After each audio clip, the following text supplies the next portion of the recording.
Welcome to the after party. I'm gonna let a few people jump into this chat. Good to see y'all beautiful Wakandan faces at the moment. How y'all doing today? It's Monday. Good, man. Good. I'm good. How are you? How's your Good. Monday?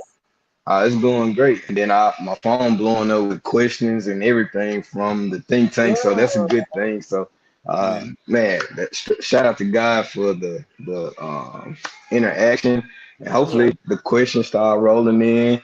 I'm gonna let Markel and Gabby do all the work. I'm just gonna sit back and I'm gonna relax and let y'all do the work. I don't like it. I'm And not a fan of it. then Nadia will come back with a Steph Curry and make the shot. Somebody just text me and say, "Well, the after party." I'm finna say Facebook Live. So if you see me with my head down, please, you all don't mind me. I'm just texting and looking at questions that are coming in. But yes, this is happening in real time. So if you hear my son in the background ask about Disney World, I know he's been talking about trying to go to Disney World since yesterday. He's upset because the pants he got on are pajama pants and not pants to go to Disney World. So y'all bear with me, okay? So let's see, we got a few people in here. All right.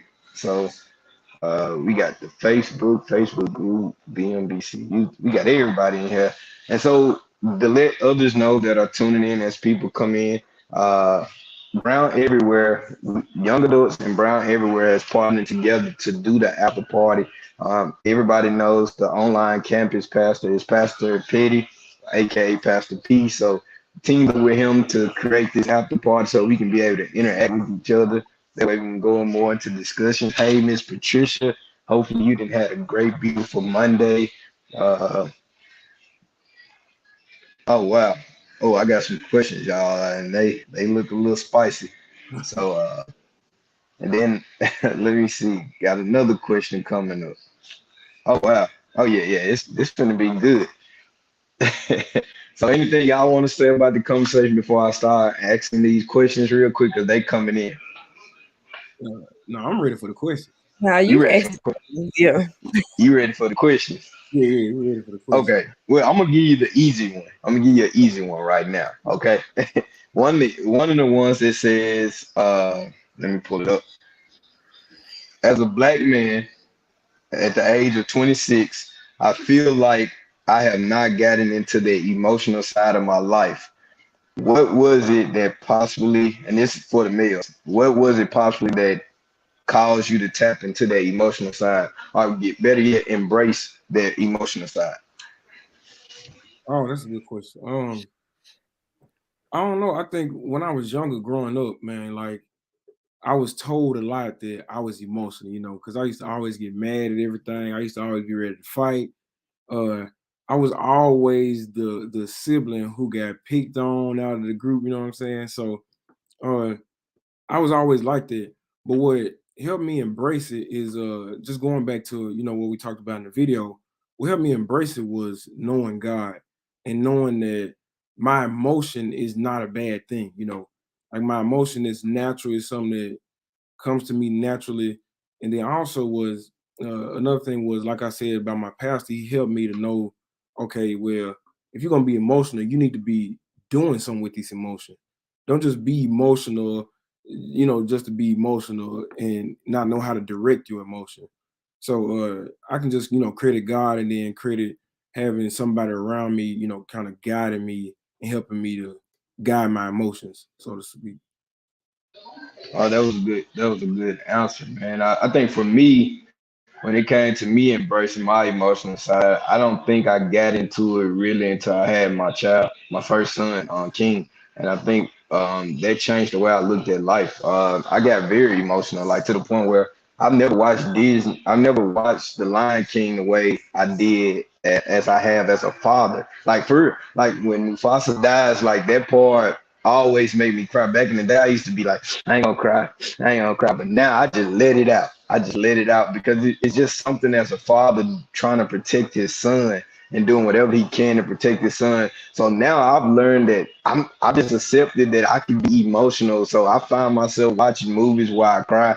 and I be okay with it. I don't try to hide because I used to be doing stuff like this, and my wife be like, "You crying at?" Because she used to cry. So when I do like that, she be like, "You crying?" And now I've got to the point I just be like, "Yeah, I'm crying. Like this is it." And I think that's because I've accepted that that's not me being weak. That's me accepting that I have feelings and I'm human. And so I'm embracing the idea that God created these feelings within me. And that's a good thing. Because if I didn't feel emotional, then maybe I'll be some dark, mean, evil person. You know what I'm saying? If I didn't have that opportunity to tap into those feelings. For you, Gabby, let me ask you this question just to switch it around because I know it's in a male point of view. But for you as a woman, when you see him, if you was on a date with a man and y'all was at the movies, and I don't know what movie y'all watching. Maybe it's an animated movie. Maybe it's something new that just came out, Avengers movie, whatever it could be. If you seen that date of yours crying, what's your reaction? And I want the truth. Like, give me the truth. Maybe now. Better yet, give me what you probably would have processed it as back in the day, and what you process it as now as you mature.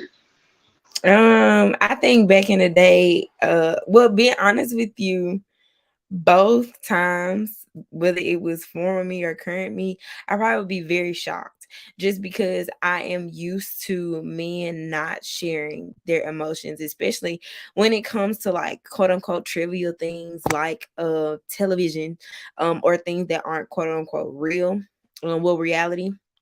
So if it were me today, I'd probably be like, "Oh, okay, you don't have a problem expressing your feelings, and it's nothing wrong with that." I after being like after the I guess the initial shock, I probably would ask afterwards, like, hey, I see that you enjoyed the movie. The movie, I saw that you got a little emotional. What about it made you emotional? Just kind of inquiring about why, not saying that it's a bad thing. And I think that when we ask the questions of why are you crying, or why are you upset about this, or why do you feel this certain way about this, I feel like a lot of people automatically go to it as a negative. But most people are just trying to understand. And I think that coming from a woman's perspective, like, we have to learn how to kind of approach certain things like that, because you never know how people in general, not just men, are going to react to the question of like why, or if they even want to talk about it.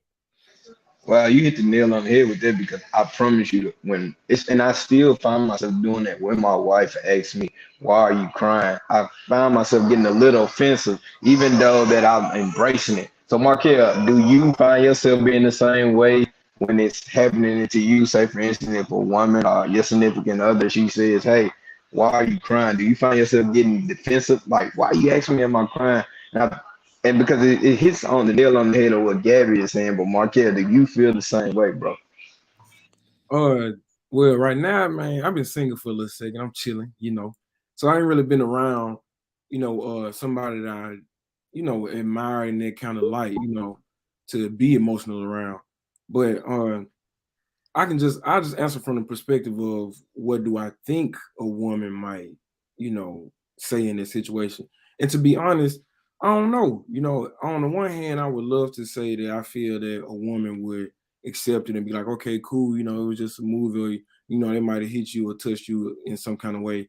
But on the other hand, I'm like, I don't know. She might think I'm weak, just because I know everybody's perspective is not coming from the same as mine or ours, being believers and us knowing that, okay, well, I'm emotional because God says I'm emotional because that's how God made me. A lot of people get their stuff from social media. A lot of people get their perspectives from YouTube, whatever. And so with a lot of it being fed into our, minds, our belief systems might be different. So I don't know, man. I'm kind of on the fence. It's crazy because our next think tank is called Kingdom Dating. Like we're literally talking about what it's like dating in the church. So you already like gave us a shameless plug. Like appreciate that, man. Thank you for that. But I guess in a sense, it was something that I seen Jeff Mister was talking about being strong in the chat during the actual think tank, and he was just saying how it's looked upon being strong. How do we change the way that perspective of strength looks like as a man? And I want both of you all to answer it because, like I said again, it's always good to see what the queens, what the ladies are seeing when they see a man being strong, because it's so many different versions of what strong looks like. Being strong can be, oh, he does everything, he's tough, he stands up for me, he go slap Chris Rock. That, I'm being serious. Like, is that being strong because I slap a man because he disrespects my wife? Or is it being strong that I have enough wisdom to say I can handle this in a different manner? So how do we change or flip the perspective of strength and how we look at it? You can go ahead, Gabby, if you want to. I knew you was gonna do that. You know, I think that this term of strength or being strong is misused a lot. Just because we have this dialect or colloquialisms that we use it in, especially in like social media and societal terms and things like that. I think that we try to add on strength to what strength already is. And what I mean by that is that we'll say, oh, you're being strong by crying, or you being strong by slapping another man. But in actuality, you were already strong. You have just chosen to use your strength in a different way. And so I think a lot of times, especially us as Black people, we have heard terms like strong, independent Black woman or strong Black man, things like that. We already have strength built into us, and so we have to really be careful of the things that we put on ourselves in order to be strong for, because we already doing it. Like, we already are strong. I think, to your question, I really do think that what I feel like is strength is being who you are. Because in like this time and season where we are in life, no matter if you are my age or y'all's age, like, finding who you are and sticking to that person and being true to yourself, I think that is what strength resembles, because it is very hard to not conform, if you want to be very honest about it. And of course the Bible tells us to be transformed by the renewing of our minds, but that renewing part is hard. Like, it's difficult, and it's not something that comes overnight. And so I think how we, just conceptualize strength and really use it, and even use the term, we have to really just be careful about it. So yeah. Yeah, that was good. My pastor tell me that all the time. Like, man, Markel, just be the best Markel you can be. And from that, people will be, yokes will be broken and your anointing will shine forth. And two, I thought about a couple things, just going back to what I was saying about strength. Well, not strength, how we were emotional without solution, I think we ought to have solutions behind our emotions, and that's a sign of strength. Like mental strength. Like, strength ain't always just, okay, I can put everything on my back, or strength ain't always I can bench press 500 pounds. You got to think about strength in terms of what it really is. And two, I thought about meekness. And so in the Bible it said that Jesus was meek, and a lot of people try to say Jesus was soft, but in the Greek, meekness means strength with control, or strength under control. And so it's like, man, I can be meek and cool and have a calm demeanor, but I'm controlling my strength. Like, I'm disciplined. That's more of a sign of strength to me than anything else, because if you discipline, you got control, everything else is gonna fall in line. So again, it just goes back to, where are we getting our information? For me, that's my big thing. Like, where are you getting your information from? So Wow, that's amazing. Because I was just watching this girl on Instagram. She was like breaking down Samson, and they was talking about his strength, and he even himself believed that the strength was actually in his hair. Like, that's the only place that the strength was coming from. And but when he lost his eyes, he actually gained his strength back. And so sometimes I think we think our strengths, basically, like, what I'm saying is our weakness actually could be what we interpret as strength. You know what I'm saying? Like, hey, I'm a macho man, but maybe that's a weakness. Maybe that's something we're trying to use to cover up where we lack it somewhere else. Maybe, oh, I'm self-confident. So I mean, I'm not self-confident about myself, so I'm gonna do more. I'm gonna go to the gym every day. Are you really wanting to go to the gym because you want to be healthy? Or are you really trying to go to the gym because you're trying to impress are trying to impress yourself as well as impress others. So I think sometimes where we think our strengths are, that could possibly be our weakness. But real quick, if you're tuned in right now to the after party, please like, share, subscribe, let other people know what's going on because this after party has just started. Let somebody tell some more black men. Do me a favor, tell some more black men like why? Because I do believe that we are in this era of life where we're saying protect the black women, and we have to. But the only way we can do that is by teaching other black men how to accept who they are and be okay with it, and be okay with tapping into the emotional side of their life because there's nothing wrong with it. And so, in order that more powerful black men protecting powerful black women, we need to make sure these powerful black men are tapped into their real power. And I believe that comes from Jesus Christ, and He gives us opportunities to do different things in different ways. But all right, let's get into some spicy question. I was trying to wait on Nadia, but I'm sorry, Nadia has not made it into the chat room. Maybe I'll re-ask it again. But here's the question, and this one is very spicy, you all. It made me scratch my head a little bit, but hey, I'm about to ask it anyway. If a black man cry, won't that be feeding into the already emasculation of the black man that society has been putting out there? For an example, Tyler Perry shows, all the Tyler Perry shows that are out there. I guess they're saying every Tyler Perry show emasculates men. And I'm not thinking they're just talking about Medea. I'm thinking they're talking about the shows or how men are presented on the show. So when it comes to black men crying, do that feed into the emasculation that society has already tried to create, or stigma that they have already created? And I see Nadia said she's tuned in. So Nadia, please put your response in the chat because I know you ready. I Oh, go ahead, go ahead. See, Yeah, go ahead. you know, I'm just messing with you. But man, wait, I wanted to go back to something you said about Samson. Man, I remember TD Jake said, if Samson looked like he was strong, then people wouldn't have been surprised when he did show his strength. Like if Samson was walking around, man, super built, you know what I'm saying, biggest dude on the block, people wouldn't have been surprised by his strength. So he didn't necessarily look like he was strong per se, just that was just a perspective. But but he was, and his strength came from God.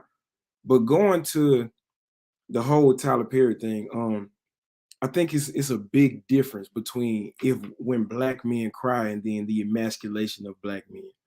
So when we look at movies like Tyler Perry movies and all that, the emasculation to me comes from how we are portrayed. So most of the time in the movies we portrayed as, you always got the two, it's the same every time. You got the Shamar Moore who bro cutting grass, you know what I'm saying, got a lawnmower in the back of the thing, and then you got the the no good husband. And so you got them two, and it's like, okay, well, either as a black man I got to be broke and hustling and scraping every penny, or I'm just a no good husband. And so it's like, man, then you got, when they come into play, then they always present, okay, the strong black woman. And so it's like, man, like why we can't just be a good husband and wealthy? Why I can't just be a good man, period? And then two, to be honest, I know this is gonna be a little spicy, but it is what it is. In most of these movies, they got the token gay black dude. You know what I'm saying? Like it's always the gay black hairstylist, just like in Baby Boy. Dude to my $40. You know what I'm saying? Like it's always that person.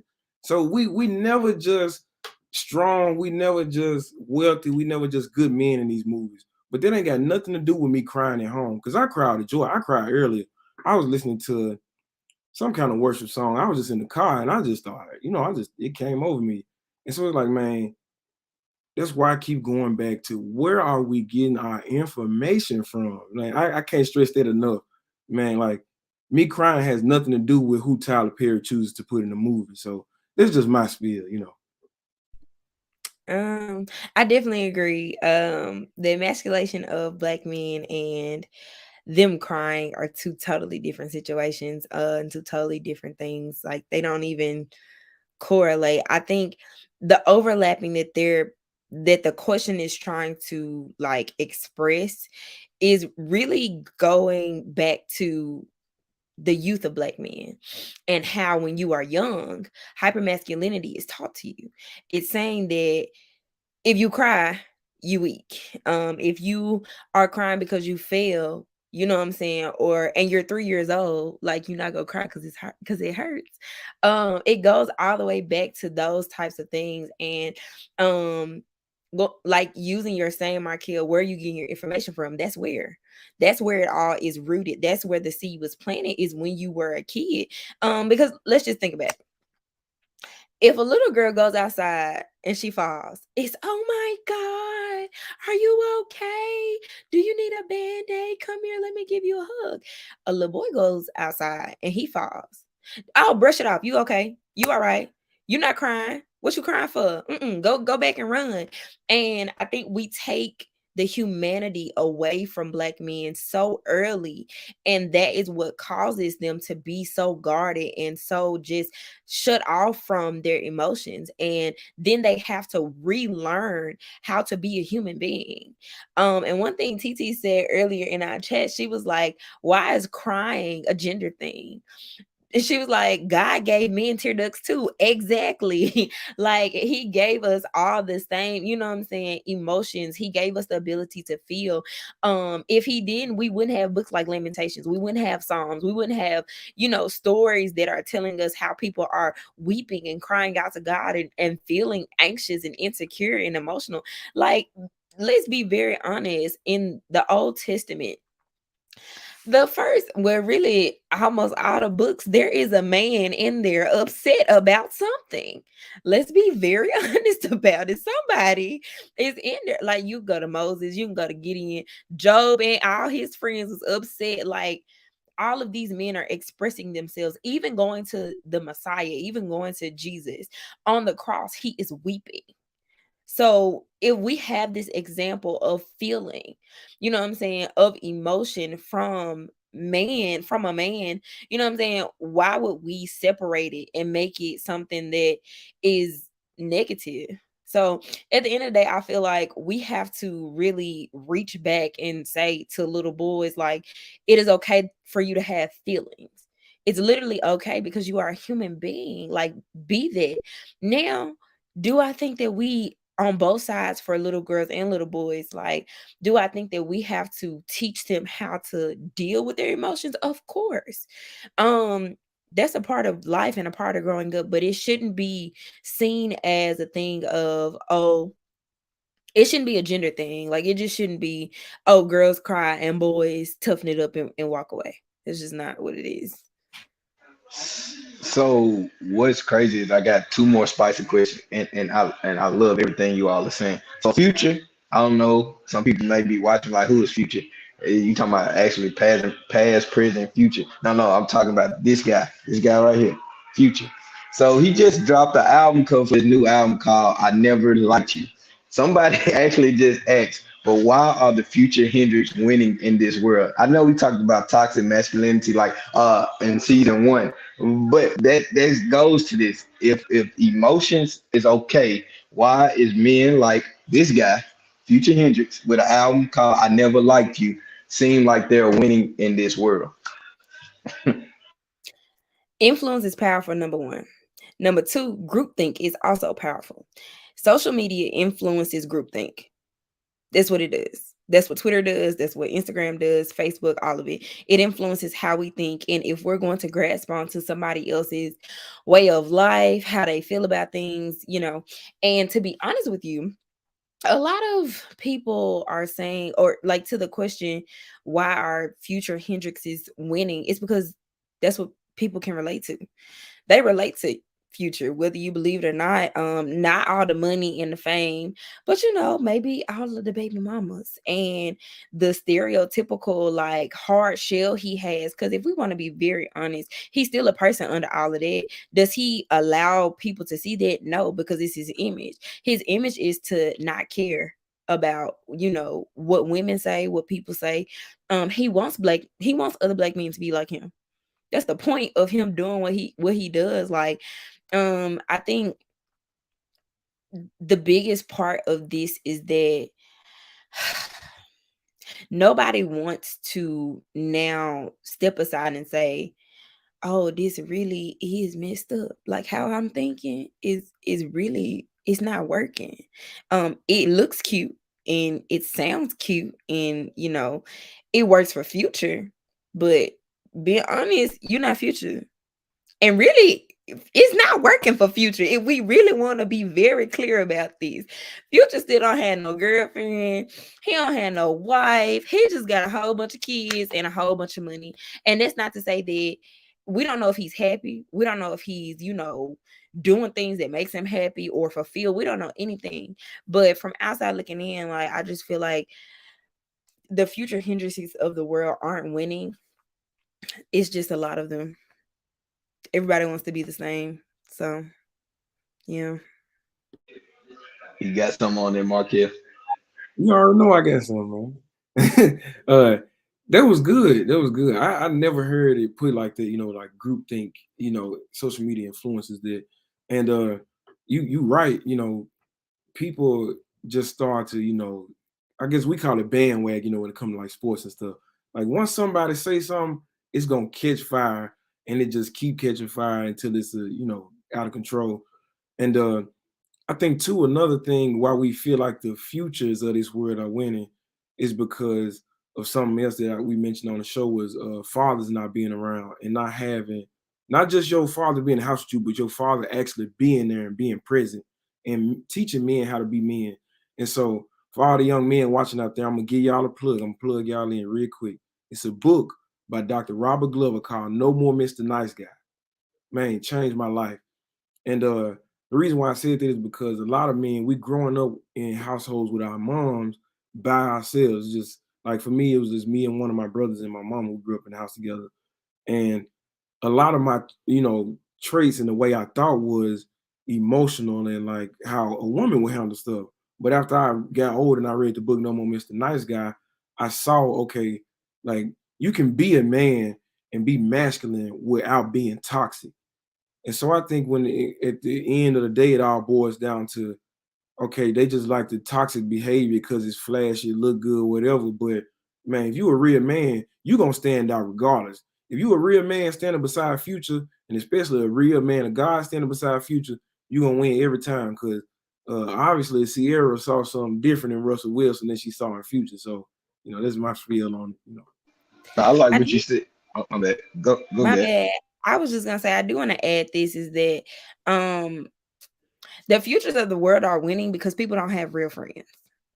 And specifically, men don't have real friends. And I hate to say it that way, but this is like from my experience and just the people that I've hung around, even in dating, like men really do not rely on other men. They think that it's masculine. Like it's not masculine to have a group of friends that I can go talk to about this, that, and the third.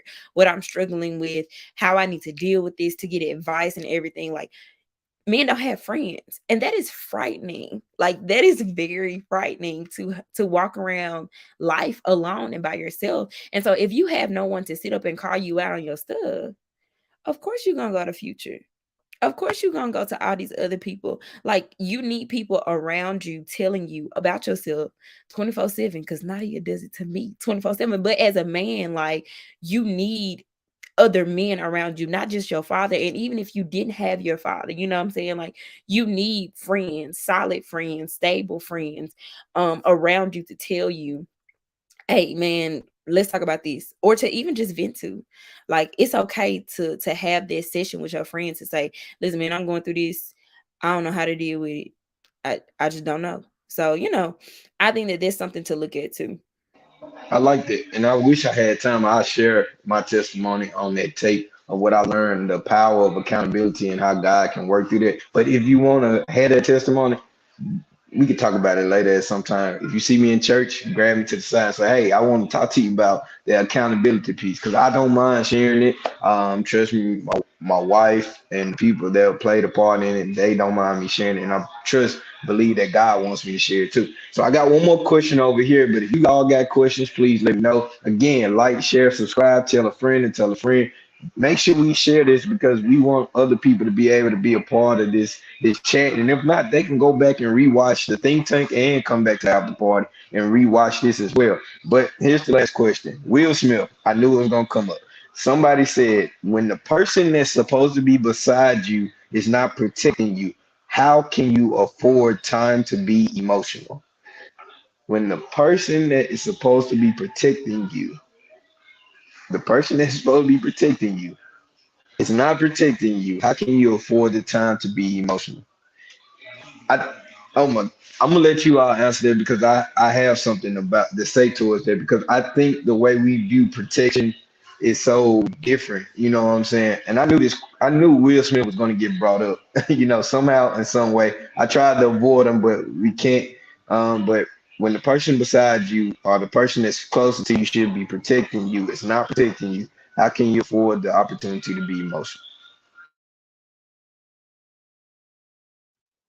I got a question. I just kind of need some clarity. When you say if the person beside you not protecting you, are they saying like if I'm in a position of Will Smith and Jada is not protecting me, or the other way around? I'm assuming that's what you So mean. I'm assuming what they were trying to say is that you're not being protected, meaning like even in your most vulnerable state, you're not protected. Like, and that I guess when he was like, "Hey, I'm about to protect my wife," she could have protected him by saying, "No, this is not how we respond to this situation."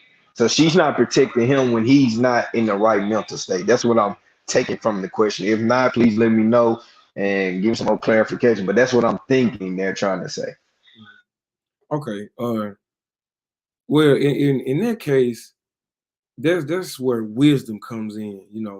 Like because from my perspective, if this my wife and she see I done got up and went on stage in front of the world and she ain't said nothing, like, okay, we need to be going back to the drawing board trying to figure out have I married the wrong person or not. So uh there was just an unwise move to, in my opinion, by her. But how do I afford the time to be emotional? I guess that just goes back to, I'm gonna just keep referencing what we already talked about, us in ministry. Um let's say I'm in the, I'm married to, when I get married or whatever, and I feel like my wife should be protecting me in certain situations. If I'm noticing a pattern that, okay, well, my wife never protected me. My wife is never like stepping in saying, Markel, okay, something got to change, or stepping in and protecting me from the people who she's supposed to be protecting me from, whether it be her physically stepping in between me and somebody or just in general. Then I need to go back to, I need to go back and look in the mirror.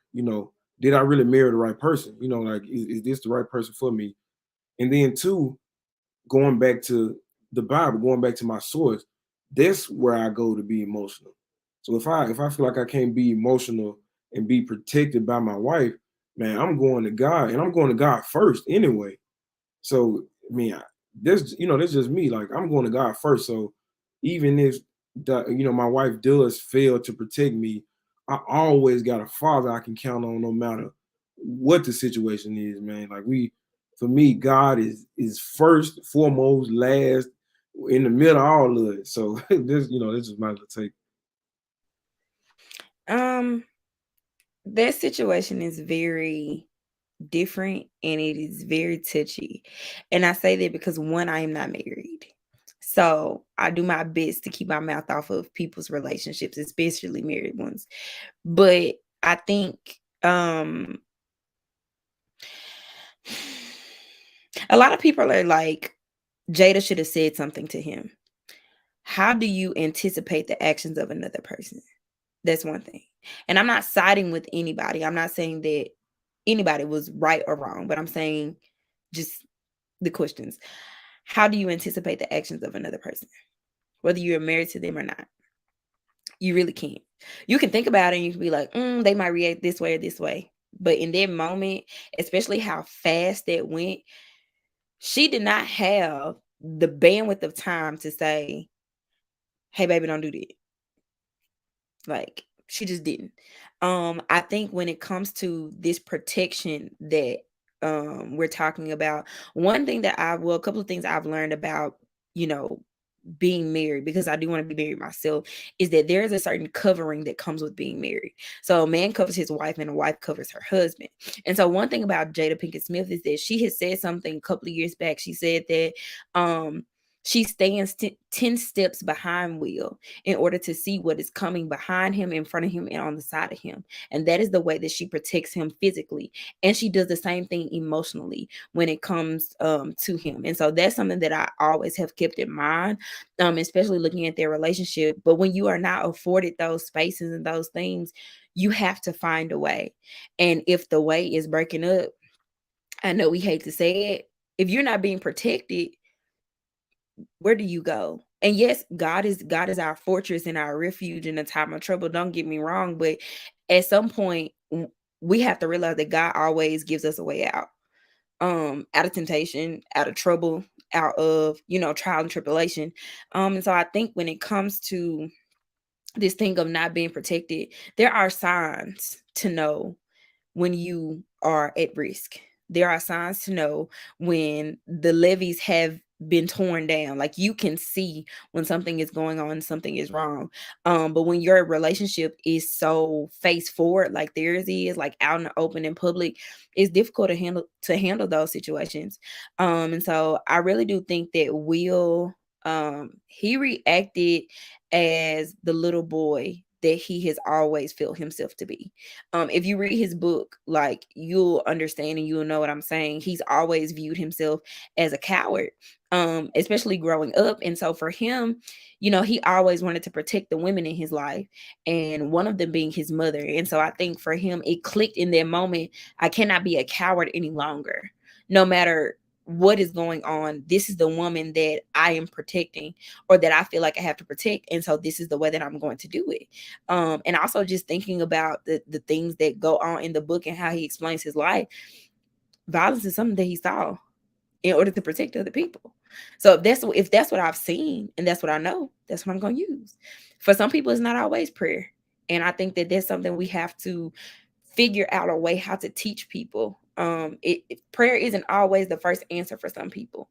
And that's how we have to, that's when we step in and we say, hey, you made this mistake, or you did this, or whatever the case may be, but let's try to think of something before we get to that point. So, when you don't feel protected, like, you know the signs and you feel them. You just have to do your best to find a tribe. And that's why I said friends are important. Friends are so important. It takes a village to raise a child, and it still takes a village for that child to go throughout life, no matter what. So yeah, that's true.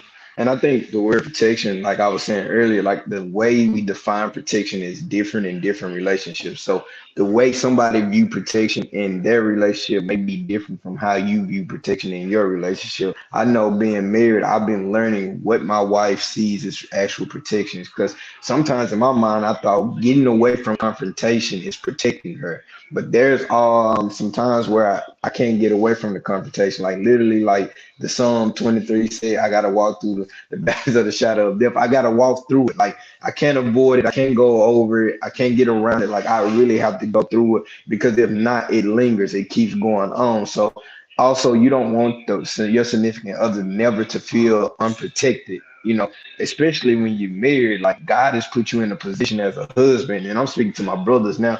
They put you in a position as a husband to know how to protect your wife.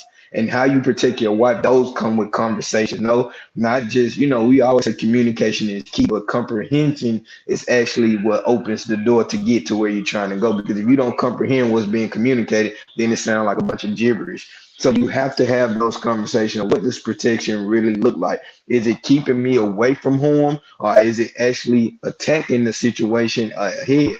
But I truly believe that we should approach it with prayer. But like Dad said, there are some people that are non-believers, and there may be some non-believers listening right now to this after party, and they don't approach it in that manner. And that's why we're having this conversation, because we are Christians and we believe that Jesus Christ is the one that gives us the power to overcome any situation. And he's the one that allows us to be in touch with these emotional feelings. And he also gives us the strength to continue to push forward, even on my days when I feel bad, when I'm I'm sad, when I'm happy. And so that's why it's okay to say, I won't complain. You know, we always say, I won't complain, but some days I want to complain, to be truthful with you. But if you complain, trust that God will hear your complaint. But at the same time, he will talk you through it, he will walk you through it, and he will put accountability people around you to walk with you through that situation. I'm just trying to, encourage somebody that's listening now, because the thing is, I've been through it. Last year taught me a lot about protecting the people that you love, and that comes with the emotional side of you will have to tap into your emotional side when it comes to protecting other people, because the reality is you're going to feel some emotion. You're going to feel mad, you're going to feel sad, you're going to feel a little grief. And grief is not just when you lose people. Grief is when you lose a situation, or you feel you lost out on something. But I don't know if anybody else got any questions. I want to give you a little time, because we're getting to that wrap up point. But this has been fun. I've enjoyed it. This think tank has been fire. Markel, thank you for bringing it. Gabby, I thank you for coming to the after party. Like they said, you held it down for the ladies. And that's what we want. These are the conversations that we have to have at the think tank, because at the end of the day, you all, who else is going to have the conversation? Why are we waiting? Who are we waiting for to have the conversation? Why we can't have the conversation? I believe God has put us in these positions so we can have them. And I'll go ahead and give you all, again, the title for the next one is Kingdom Dating. We're about to talk about, is it difficult to date within the walls of the church? Single people, hop in here. Married people, hop in here. We're about to talk about it. Literally, the ramification that comes with dating within the church. I've been married and I've been with my wife for 13 years. So I don't know. My jersey is way up in the rafters, so it got dust on it. So I'm gonna need all the other people in the think tank to give a lot of information, and I'm just gonna sit back and chill and help direct the conversation. But I know you all will have questions, and I can't wait to see you there. So with that being said, as we get ready to close think tank, if you do not know Jesus Christ as your Lord and Savior, I ask and I want you all to take the opportunity to get to know him. And guess what? That's why you got Brown Baptist. You got Brown everywhere as well. Get connected. I don't care if you're in Timbuktu or you right here in South Haven, Mississippi. Get connected with us. Let's have these conversations, because guess what? Jesus is in everything, and I can promise you that. I'm learning that every day. He's in the smallest thing. He's even in your Starbucks cup. I know I'm being totally truthful with you. He's everywhere at every moment. And so get connected with us. Let's talk. But if you want to meet, if you want Jesus Christ as your Lord and Savior, we can have those conversations. Reach out to us. We're here for you. Pastor P at Brown everywhere. He's there for you as well. Hey, can't wait to see you all at the next think tank. And to then, be safe. And you know what we always say, protect yourself.